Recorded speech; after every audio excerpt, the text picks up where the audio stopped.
Every culture on Earth has a memory of a golden age, not a theory, not a scripture, a memory, a time before the current order, a time when things were different, more ordered, more just, a time when the divine and the human were not separated by the distance they are now. And then, in every tradition, a catastrophe, a reset, a burial, a silence. The Hindus call it the end of the Satya Yuga. The Greeks called it the fall from the Golden Age. The Sumerians remembered it as the time before the flood. The Bible calls it the Millennial Kingdom. A 1,000-year reign, described in Revelation chapter 20. Peace, order, Satan bound, the nations no longer deceived. And then, at the end, a reset, a release, a burial of what came before. We kept coming back to one question we couldn't shake. What if that reset already happened? What if we are not waiting for the Millennial Kingdom, but living on the other side of it? And what if the evidence, physical, documented, architectural, is being buried right now? That is the question this episode follows. I am not telling you the answer. I am showing you what we found. You decide what it means. The criteria. What the Millennium would actually look like. Before we look at the evidence, we need to establish what we are looking for. Revelation chapter 20, 6 verses. The most specific description of the Millennial Kingdom in Scripture. Verse 2. An angel seizes Satan, described as the dragon, the ancient serpent, and binds him for 1,000 years. Not weakens him, not limits him, binds him, throws him into a pit, seals it. Verse 3. So that he might not deceive the nations any longer. That is the defining feature of the Millennium. Not a political kingdom, not a military empire, a world in which systematic deception has been removed. The nations can see clearly. Verse 4. Thrones.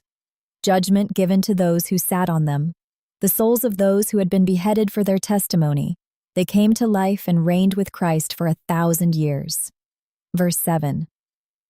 When the 1,000 years are ended, Satan is released from his prison, and he will go out to deceive the nations. That phrase, deceive the nations. It is the inversion of the Millennium's defining feature. Satan bound, nations see clearly. Satan released, deception begins again. Verse 3 describes what Satan cannot do during the Millennium. Verse 7 describes what he immediately does when released. So, here is what we are looking for. A period of approximately 1,000 years in which systematic deception is absent. Records are sparse not because nothing happened, but because nothing dramatic happened. Peace leaves fewer traces than war. Righteousness generates fewer documents than corruption. And then, a transition. A moment when the evidence of that period begins to disappear. When the records of it are challenged, suppressed, or buried. We have a name for the 1,000-year period in our history that best fits that description. We call it the Dark Ages. So what does the Dark Ages actually look like when you examine it against those criteria? Coming up, the physical architecture that shouldn't exist, buildings that predate the civilization that supposedly built them, and the maps that show an empire so large nobody wants to explain where it went. The Dark Ages. Approximately 500 to 1500 AD, 1,000 years. The official explanation for why this period is dark is that documentation collapsed. The fall of Rome destroyed the administrative infrastructure that kept records. Literacy declined. Monasteries preserved what they could. That explanation has always had a problem. The architecture didn't collapse. Across Europe and beyond, structures from this period that official history attributes to primitive, poorly resourced medieval builders show a level of precision, scale, and geometric sophistication that the documented capabilities of the era cannot explain.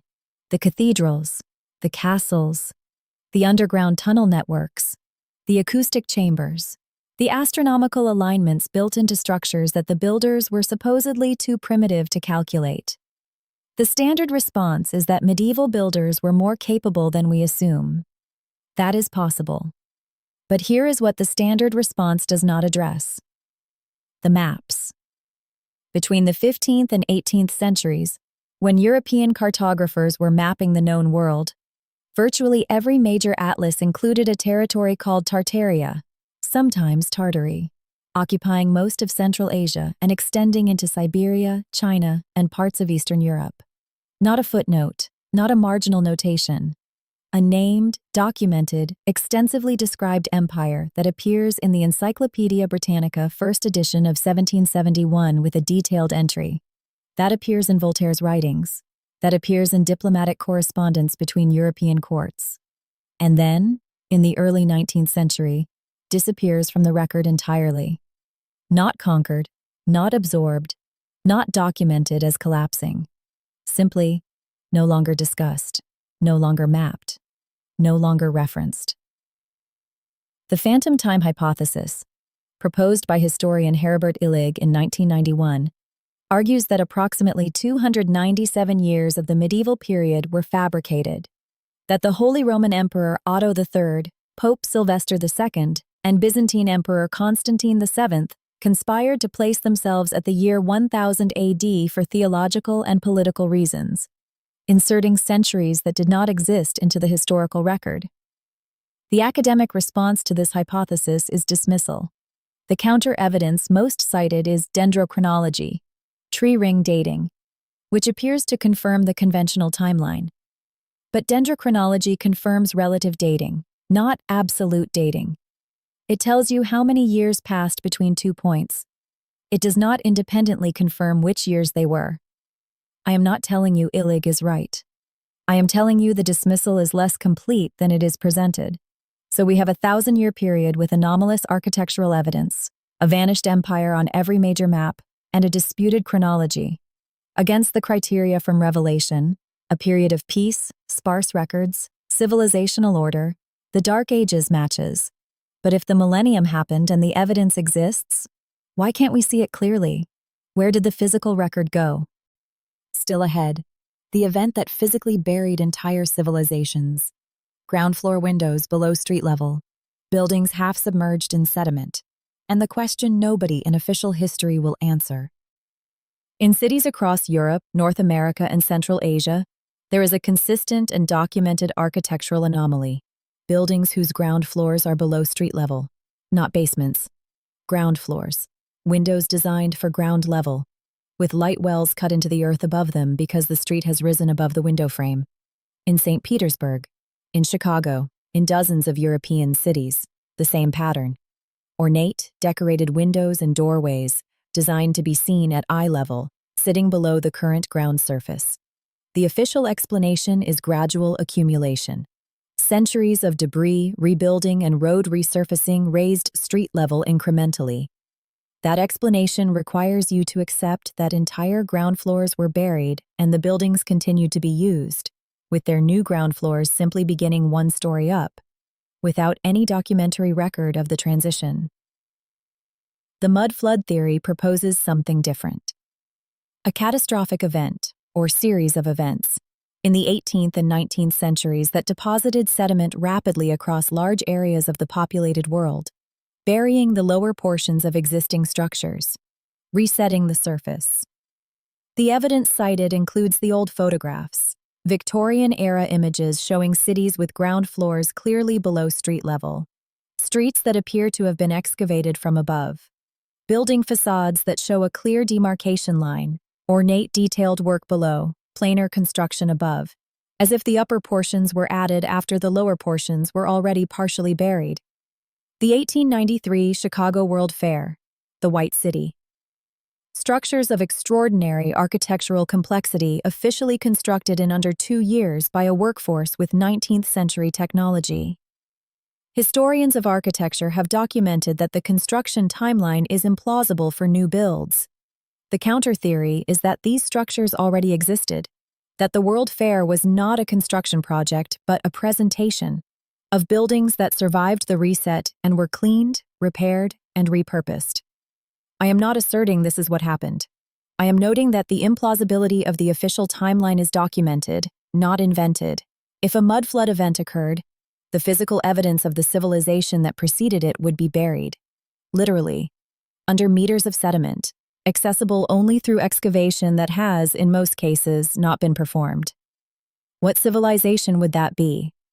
That is where Tartaria comes back in, and where the theory locks together. Coming up, the coins that show the wrong date, the maps that show the wrong empire, and the architectural style that appears on every continent simultaneously, with no documented transmission route. The empire that matches the description, Tartaria, Grand Tartary. The empire that appears on every major European map from the 15th century onward and vanishes from the record in the early 19th century. What the maps show is not a tribal territory or a loosely defined region. They show borders, cities, administrative structure, trade routes, an empire of comparable scale to anything else on the map. The architectural style associated with Tartaria, the Tartarian style some researchers call it, appears in structures across an implausibly wide geographic range, the same proportions, the same decorative vocabulary, the same geometric principles, in Russia, in Central Asia, in North America, in structures that official history attributes to completely different cultures in completely different centuries with no documented contact. The coins. Numismatic researchers in the alternative history community have documented coins from what appears to be the 18th century, bearing dates in a different format. Not 1731, but I-731 or J-731. The argument being that the I or J represents Anno Domini abbreviated differently, and that the dating system was subsequently altered to remove the prefix and create apparent continuity with a revised timeline. The mainstream numismatic response is that these are mint marks, not date prefixes. That is the conventional position.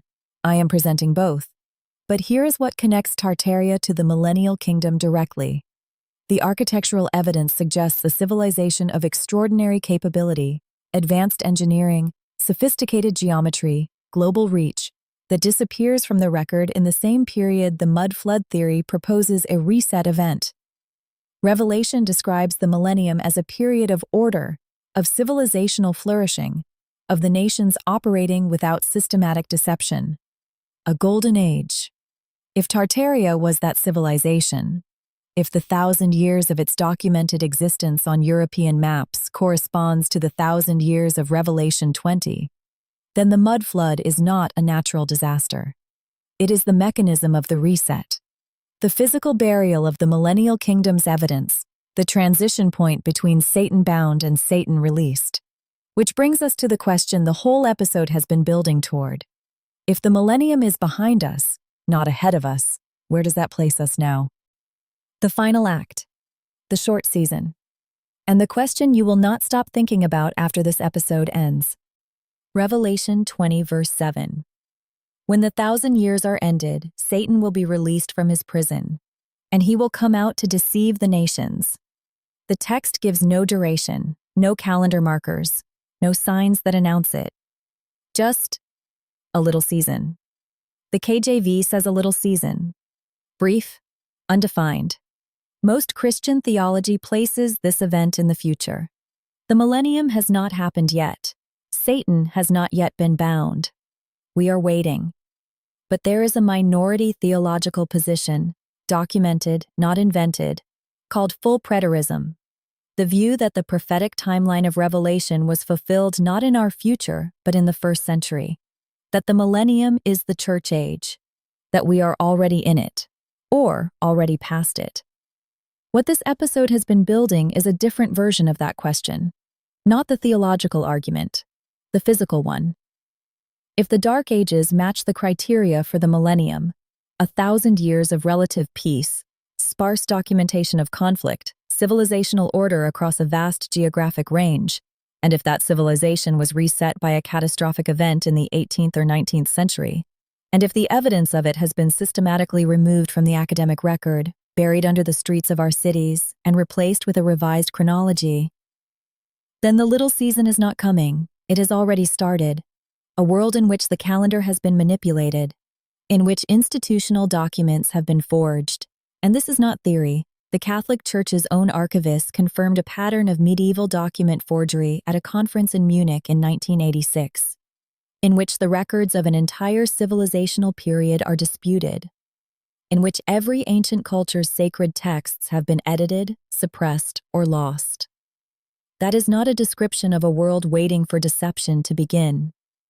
That is a description of a world where deception has been operating for a very long time. I am not telling you this is the answer. I have shown you the evidence as I found it. The connections are real. The anomalies are documented. The questions are not answered by the official record. What you do with it is yours. Season 2 of Unburied Remnants has been following one question across every episode. Who assembles the official record, and what do they remove? This episode is asking whether the largest removal in history is hiding in plain sight. Under our streets. In our calendar. In the gap between what Revelation describes and what our history books contain.